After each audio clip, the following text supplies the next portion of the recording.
ಶನಿವಾರ ಮಾರ್ಚ್ 22ರಂದು ಕರ್ನಾಟಕ ಬಂದ್ಗೆ ಕರೆಯನ್ನ ಕೊಡಲಾಗಿದೆ. ಈ ಕುರಿತಾಗಿ ಯಾರ ಸಪೋರ್ಟ್ ಇದೆ ಇಲ್ಲ ಅನ್ನೋದರ ಬಗ್ಗೆ ನಿಮಗೆ ಮಾಹಿತಿಯನ್ನ ಕೊಡ್ತಾ ಇದ್ವಿ. ಅದರಂತೆ ಈಗ ಬಂದ್ಗೆ ಕೆಲವರು ಅಪಸ್ವರವನ್ನ ಎತ್ತಿದ್ದಾರೆ. ಅದಕ್ಕೆ ಒಂದಷ್ಟು ಕಾರಣಗಳನ್ನು ಕೂಡ ಕೊಟ್ಟಿದ್ದಾರೆ. ಈ ಮಧ್ಯೆ ಕನ್ನಡ ಹೋರಾಟಗಾರ ಸಾರಾ ಗೋವಿಂದ್ ಅವರು ಗರಂ ಆಗಿದ್ದಾರೆ. ವಿರೋಧ ಮಾಡೋಕೆ ದುಷ್ಟ ಶಕ್ತಿಗಳು ಕಾದಿರುತ್ತವೆ, ಯಾವುದೇ ಕಾರಣಕ್ಕೂ ಬಂದ್ ನಿರ್ಧಾರವನ್ನ ವಾಪಸ್ ಪಡೆಯಲ್ಲ ಅಂತ ಪುನರುಚ್ಚರಿಸಿದ್ದಾರೆ. ಒಂದು ದಿನದ ಬಂದ್ಗೆ ಎಷ್ಟು ಮಾತನಾಡ್ತಾರೆ, ಒಂದ್ ದಿನ ಬಂದ್ ಮಾಡಿದ್ರೆ ನೀವು ಕಳ್ಕೊಳ್ಳೋದೇನು ಅಂತ ಪ್ರಶ್ನಿಸಿದ್ದಾರೆ. ಬಂದ್ಗೆ ಕರೆ ಕೊಟ್ಟಿದ್ದೆ ಕನ್ನಡ ವಿಚಾರಕ್ಕೆ, ಅದನ್ನ ಅರ್ಥ ಮಾಡ್ಕೊಳ್ಬೇಕು, ನಾಚಿಕೆ ಆಗಲ್ವಾ ನಿಮಗೆ ಅಂತೆಲ್ಲ ಅವರು ಬಹಳ ಸಿಡಿಮಿಡಿಗೊಂಡಿದ್ದಾರೆ. ನಮ್ಮ ಮನೆ ಉದ್ಧಾರಕ್ಕೆ ಮಾಡ್ತಾ ಇದ್ದೀವ, ಈ ಬಂದ್ನ ಕನ್ನಡದ ಉದ್ದೇಶಕ್ಕಾಗಿ ಮಾಡ್ತಾ ಇದ್ದೀವಿ, ಇಷ್ಟಕ್ಕೂ ಸಪೋರ್ಟ್ ಕೊಡ್ಲಿಲ್ಲ ಅಂದ್ರೆ ಹೇಗೆ ಅನ್ನೋದು ಸಾರಾ ಗೋವಿಂದ್ ಅವರ ಮಾತು.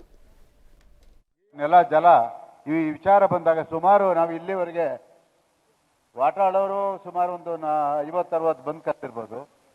ನಾವು ಇತ್ತೀಚೆಗೆ ಒಂದು 15-20 ಬಂದ್ ಮಾಡಿಲ್ವಾ ಸರ್? ನಾವು ಕರ್ನಾಟಕದಲ್ಲಿ ಬಂದ್ ಮಾಡುವಂತ ಸಂದರ್ಭದಲ್ಲಿ ಬಹಳಷ್ಟು ಜನ ಕನ್ನಡ ಪರ ಸಂಘಟನೆಗಳು ನಮ್ಮ ಜೊತೆ ಕೈ ಜೋಡಿಸಿದ್ದಾರೆ. ಅವರೆಲ್ಲರೂ ಕೂಡ ಇವತ್ತು ನಾವು ನೆನೆಸ್ಕೊಳ್ತೀವಿ. ಕೆಲವು ಅಪಸ್ವರಗಳು ಇದ್ದೇ ಇರ್ತವೆ ಸಮಾಜದಲ್ಲಿ. ಅಂತ ದುಷ್ಟಶಕ್ತಿಗಳು ಇದ್ರೇನೆ ಸಮಾಜ ಉದ್ಧಾರ ಆಗೋದಕ್ಕೆ ಸಾಧ್ಯ.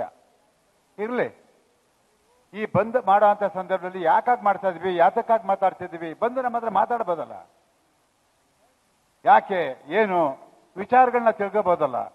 ಸುಮಾರು 15 ದಿವಸದಿಂದ ಈ ಬಂದ್ ಬಗ್ಗೆ ಪತ್ರಿಕೆಗಳಲ್ಲಿ ಮತ್ತೆ ಮಾಧ್ಯಮಗಳಲ್ಲಿ ನಾನು ಬೆಳಗ್ಗೆನೂ ನೋಡಿದೆ.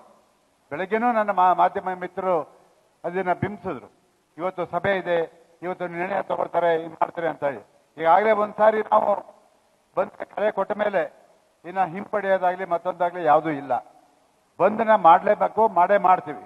ಅದು ಯಾತಕ್ಕಾಗಿ, ಯಾವ ವಿಚಾರವಾಗಿ ಅನ್ನೋದನ್ನ ಎಲ್ಲರೂ ತಿಳ್ಕೋಬೇಕಾಗಿದೆ. ಕನ್ನಡಿಗರಿಗೆ ಉದ್ಯೋಗದ ವಿಷಯವಾಗಿ ಈಗಾಗಲೇ ತಾವೆಲ್ಲ ಗಮನಿಸಿದ್ರ, ಮೆಟ್ರೋದಲ್ಲಿ ಕನ್ನಡಿಗರ ಉದ್ಯೋಗಕ್ಕೆ ಯಾವ ರೀತಿ ಕುತ್ತು ಬಂತು. 22ನೇ ತಾರೀಕು ನಿಗದಿಯಾಗಿ ಇಡೀ ರಾಜ್ಯಾದ್ಯಂತ ಬಂದ್ ಪೂರ್ವಕವಾಗಿ ಅನೇಕ ಹೋರಾಟಗಳನ್ನ ಪ್ರತಿ ಜಿಲ್ಲೆಗೂ ಹೋಗಿ ಪ್ರಚಾರ ಮಾಡೋದ್ರ ಮುಖಾಂತರ ಬಂದನ್ನು ಯಶಸ್ವಿ ಮಾಡಬೇಕಂತೇಳಿ ನಾವೆಲ್ಲರೂ ಕೂಡ ಹೊರಟಿದ್ದೇವೆ. ಇದ್ರ ಮಧ್ಯೆ ನಾವು ಮೊನ್ನೆ ಬೆಳಗಾವಿಯಲ್ಲಿ ದೊಡ್ಡ ಮಟ್ಟದ ಒಂದು ಚೆನ್ನಮ್ಮ ಸರ್ಕಲ್ನಲ್ಲಿ ದೊಡ್ಡ ಮಟ್ಟದ ಚಳವಳಿ ಮಾಡಿದ ಮೇಲೆ ಬಂದಾಗಲೂ ಕೂಡ ಅಲ್ಲಿ ಒಬ್ಬ PDO ಮೇಲೆ ಮತ್ತೆ MS ಪುಂಡ್ರು ಒಂದಷ್ಟು ಗೂಂಡಾಗಿರಿಯನ್ನ ಮಾಡಿದ್ದಾರೆ. ಆತನಿಗೆ ತಲೆ ಮೇಲೆಲ್ಲ ಹೊಡೆದು ತುಂಬಾ ಗಾಯ ಮಾಡಿದ್ದಾರೆ. ಸೊ ಅಂದ್ರೆ ಕಾನೂನು ಸುವ್ಯವಸ್ಥೆ ಬಗ್ಗೆ ಅವರಿಗೆ ಅರಿವಿಲ್ಲ.